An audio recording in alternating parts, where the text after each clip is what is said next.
Sallallahu ala Muhammad sallallahu alaihi wasallam.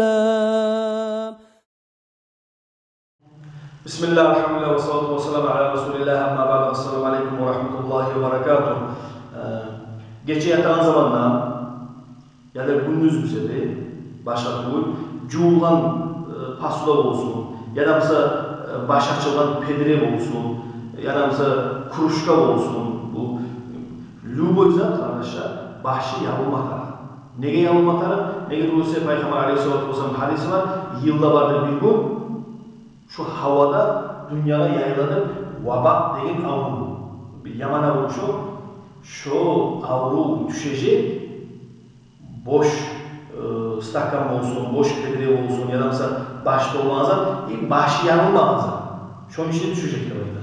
Onun için şunun içine düşken zaten adam suyunu içse ya da şu suyu içse şu olacak insanın avru.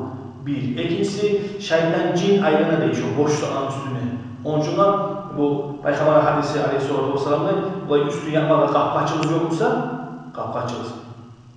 Bismillah'da mesela şu bu stakanın üstüne bir uğurdan diyor. Hatta bir bu çuğursa masal koyuyor. Hani bize bu kaşıklar var çıkan. Şu çayını içip zaman üstüne Bismillahirrahmanirrahim sal koysa şu çaşkanı başı yapkandan olacak.